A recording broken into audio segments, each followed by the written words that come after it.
Shalom Aleichem, everybody. Hashem is running the show. There's two layers to this point that I want to make. But what we should really be taking out of this is that we have to trust in God, and we have to acknowledge that He's in charge, and that every little detail that occurs in our lifetime is in direct association to Hashem.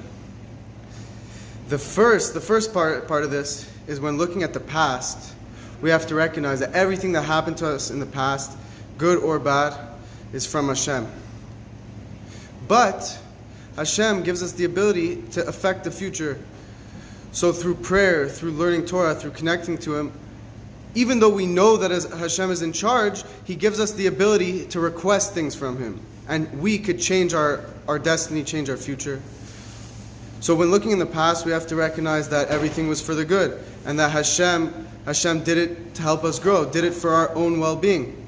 But when looking at the future and the present and the future, yes, we know that ultimately everything is for the good, but we could have an effect on how good it will be, and in a revealed good way. Meaning we know that everything is good, but sometimes it's hidden from us and we suffer, even though we know it's good.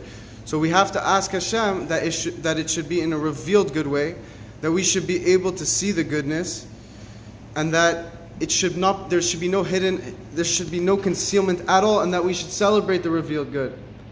And that's how merciful and humble Hashem is that in His infinite greatness, He gives us the ability to pray to Him and to affect our destiny, and that Hashem is very humble, that He goes down and relates to everyone in their own way.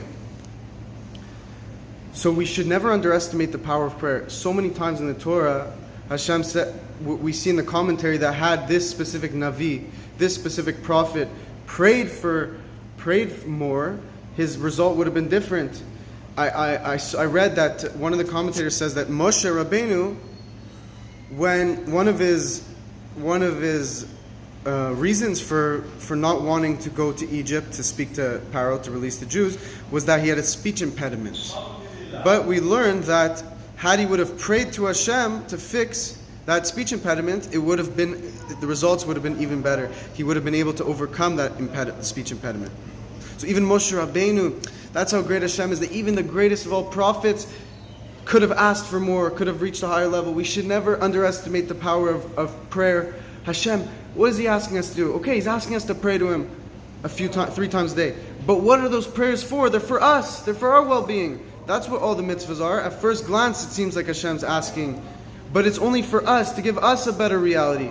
So Bezrat Hashem, we should be able to use our power of prayer for the good, and that everything we go through should be in a revealed good way. And now looking at the past, we know that everything Hashem does is for us.